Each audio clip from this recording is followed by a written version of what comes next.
All right. And we're live again. Welcome back to Expert35, another episode. And as promised, 35 different industries, experts from each industry talking about the challenge, the hardship, and the opportunity. And we've got everything to cover all the bases. Today, we're going to be talking about our pets and what we can learn from them. And we've got Keveney, Evan. Thank you for joining us today. How are you? Thanks. I'm excited. I love talking about pets. It's my favorite. It is one of the most important aspects of our social life now. Yes. And so super timely. Thank you for joining us today. Join us on the channel. You can text Expert35 to the number on the screen. Coming up, we're going to be talking about feeding America and then talking about staying out of trouble, using tools in your pocket to brand yourself, travel, because, hey, we're going to travel again, right? All these things are going to happen. And it's just important to keep ourselves safe as the U.S. attempts to reopen again. But this whole time, I think it's just so timely to have an expert like Keveney, right? You're a animal communication expert, Expert11. Follow her. Tell us how did you get into this? Tell us a little bit about it. Right. It's a big switch from corporate law. As a kid, I always had a special connection with animals. I could see inside their bodies, and I could kind of hear their thoughts. And I would play games where I would have my dog line up my stuffed animals and have my dog, send her a picture of one and have her get that one. And so I thought I was like super smart. Turns out I just had a very cooperative participant. But about 10 years into practicing law, one of my dogs had 5 massive seizures in one morning. And I got the download that it was my stress and my anger and frustration. And so I changed my life in order to heal her. And then it just stuck. And I've been talking to and healing animals since. And I mean, so timely, right? Because now this is like the time that our pets, for some people, is the most important person in the room now. Right. Yeah, all the relationship is centered around that. So, but more importantly is how is all this environment, how is it affecting them? Yeah, I think I'm seeing different animals. It's affecting differently for sure. The dogs on one hand are loving it because they're very social creatures and they are, we're home, they're getting walks. The cats are a little bit more, it's time to get out of my house because they're more independent, a lot of them.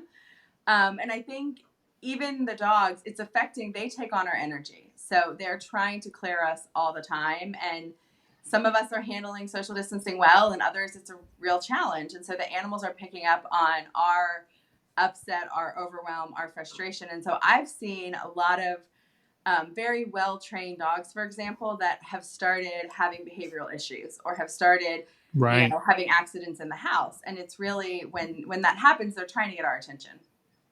And this is a great question right along that line, right? The pets are taking on a lot of our stress. How can we protect them from taking on too much? So the best thing we can do to help our pets is to help ourselves. So when we clear our energy, and that can be anything from taking a walk outside, getting grounded, super important to be grounded, taking a salt bath, anything to clear our energy, and even just talking to our animals and saying, my stuff is my stuff, your stuff is your stuff, and just telling them you don't have to take on all of my stuff. And that's actually almost the same because Jennifer had a second question. It's like, my dog is not acting like herself. What can I do to help her? And that's exactly what you're saying, right? Like actually talk to them and incorporate them into the conversation. What other things can we do in terms of, is there more physical things we can do or what else do you suggest?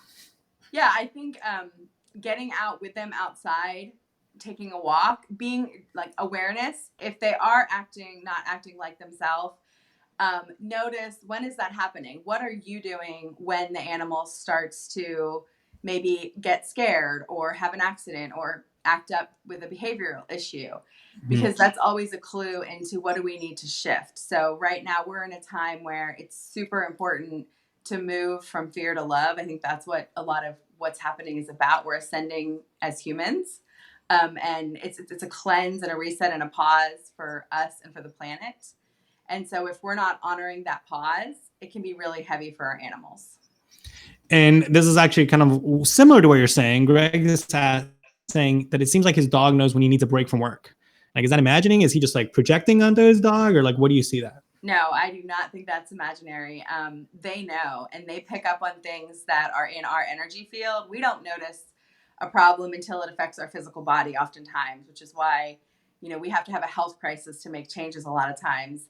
Animals pick it up when it's still in our energy field. And so if you're working and the dog's asleep and all of a sudden they're dancing around and they want to go outside, that's your cue. Maybe for me, it's go out and get grounded, right? I'm starting to get sort of spacey, or I'm starting to get overwhelmed. And so I just they're there to give us that pattern interrupt.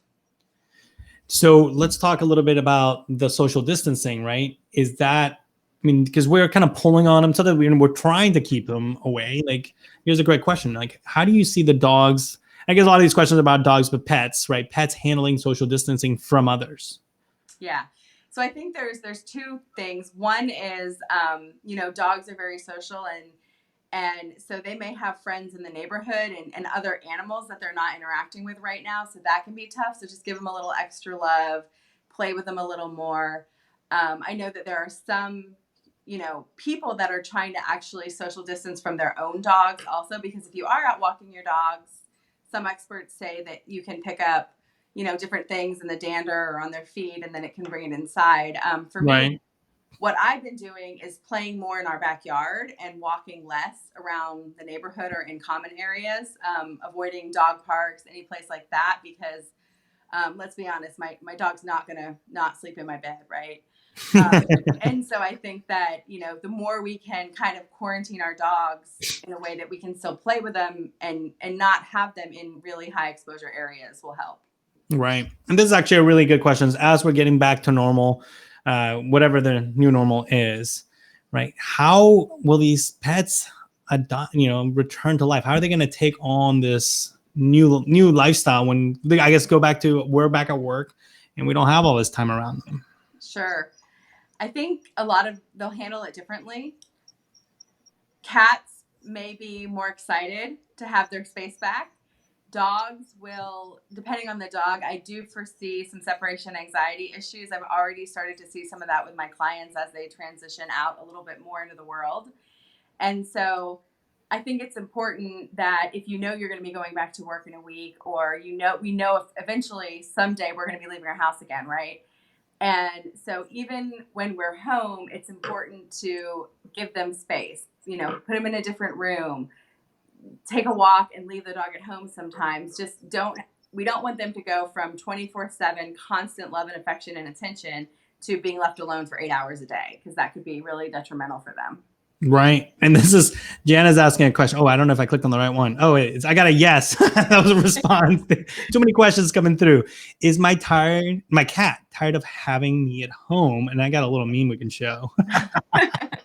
Some cats, yes. I think, I have clients that are dogs stuck in cats' bodies, so they're, acting a little different, but on the whole, cats are they like their space a little bit more. And so, especially if you have kiddos at home,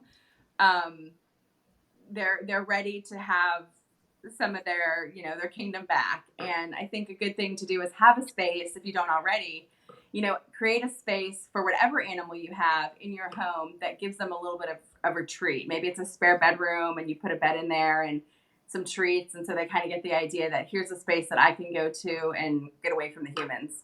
Right. So let's move down the line, right? How can we keep our pets safe? And you kind of talked a little bit about, hey, play in your own space, but mentally safe as well, right? Like what are other things that we can do? We can work on our own stuff, right? So I work always with humans and animals together, because 99% of the time, it doesn't matter if the animal has a tumor or a behavioral problem, or is having accidents in the house. When we look at whatever's going on with the human's energy and we're able to clear that, 99% of the time, the animal's sickness, the animal stuff goes away. And so I think, we're at a point where it's not fun to sit at home with our own thoughts and our own stuff sometimes. And we try to avoid it and we try to create distractions. But now is the time, the more that you can look at your own life. And if there are things that you don't like about it, really lean into what might you be able to change that can make you happier or healthier. That is what's going to help our pets the most in the long run. That's great advice. So my favorite part of the show, I got your puppy on, well, puppy, your boy, I'm on the screen. Favorite part of the show, 3 things we can do right now. Sure. First one, get outside, be in nature. If you just, it's springtime, it's beautiful. Notice, the petals of a flower. They're orderly, they're harmonious, that's our natural state. And so the more we can get outside, get grounded, put your feet on the earth, and allow nature to really teach you how to be still. That's number 1. Number 2, focus your attention to the present moment. We spend so much time worrying about the future, trying to change the past. Animals can teach us to be present right now. If you're playing ball with your dog, that is the only thing on the dog's mind. And so really be present to the present moment. And then 3, just spend some extra time with your pets, because our pets are spiritual teachers, I believe. They are here to teach us unconditional love. They're here to teach us compassion, stillness. And so the more time you spend with your pets and observe them and be more like them, the more gracefully and quickly we'll get through this whole ordeal. Great advice. Let's talk a little bit about some of the books that you've written and some of those pieces. In fact, I'll shamelessly promote you. You can text book to your Textify number on the screen, and that's going to get you directly to Amazon, so you can see that book. But tell us a little bit about how you, from lawyers to this, tell us a little bit about your book so people can know a little bit more about it. Yeah, so my book came out in January of this year, and it's a combination of my journey. I would say it's part memoir, part business growth and development, and part, animal communication. So it's really how my connection and my experience with my dog led me out of corporate, how I've built a business and become wildly more successful working for myself than I ever did in corporate law, and some lessons that everyone can learn from my journey. Great. And I love having you on the show. This is a great question from Jennifer. She says, hey, when you work with pets, do you need to see them in person, or does a picture work? I work through a picture. I don't even really have to have the picture. I like to have the picture, but everything is energy. So I have animal clients and human clients across the country and some international. So I can definitely help your pet from a distance. And if you want to, join on a chat and have a consultation, you can also text chat to your number.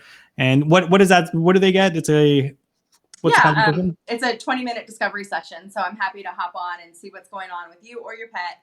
And if I might be a good fit, learn a little bit more about you and share a little bit more about me and see if we might be a good fit. Hold on, I'm gonna shamelessly promote you again because you got some fans in the crowd. Look at this. I've got Christina. Shout out for your book. Yeah, and actually, I'll give a shout out for Christina. She's another one of our experts, and she designed my book cover. So she was really part of the book, yes, and she was also a reader. Yeah, that's amazing. We just had Christina yesterday talking about the don'ts about social media, but we ended up kind of turning around into a lot of positives and things like that. So that's very, very good to see her again. Keveney, so good to have you. Always fun having you on the show. Let me put myself on screen. What do you recommend we do, especially transitioning? What kind of communication should we really, just kind of to finish out this interview, being present with our pet is what I got. But how do we talk to them? How do we actually say, hey, it's going to be okay, and we're going to be okay? What do you suggest? I think what you said, being nothing, unless we're having an emergency, right? There's not trauma and drama in the present moment. Mm-hmm. And so if we drop in and we have awareness as to, there's a roof over my head, there's food on my table right now, and let's not worry about what happens a day or 10 days or a year from now. And then just, I think, talk to your pets. They understand, right? They speak a different language, but you can also send them pictures of what you want or what you want for them. Mm-hmm. Mentally send them pictures. That's very comforting to them. That's amazing. Great advice. There's all kinds of questions going for you. We're going to let you go into the chat because people want to know if you deal with horses. People want to know if you like what Jennifer says, hey, can you just look at a photo? Let's put some of those resources too, because I'm sure there's some good resources people can can go online and learn a little bit about these communications, because it's so important. They are our best friends. They are our best partner right now. Like, I mean, I get chills just knowing, like, I'm so lucky that, Calvin's with me, and that I get to kind of, even in this lockdown, it's this consistent. And what's so crazy is every morning, it doesn't matter how I feel, they're going to wag their tail. They're going to know that they can be there, be that support animal for us. So yes, you definitely learn routine from them also. Routine and discipline, for sure. I don't know about discipline, but yes, I'll take routine. Well, we can learn it with them, right? We can develop it together. Well, I was just talking about my personal experience. Yeah. No, thank you so much, Keveney. I'm going to leave the cover of your book on the screen. Thank you for being with us. It's so timely and so great having you again on the show. Thank you. All right. Thank you. All right, guys, you see it. There's her book. You can follow her. Text Expert11 to the screen, the number on the screen.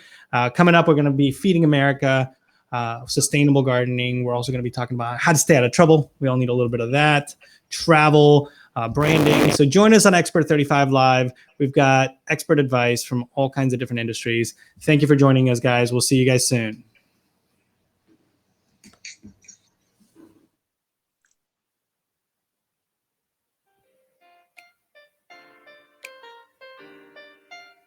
We educate during difficult times. We collaborate at Expert35. This is for a better tomorrow and a better today. Let's come together, and together we will find a way. You got questions, we got solutions. You got problems, we got resolutions. Visit Expert35.com. No need to worry, just remain calm.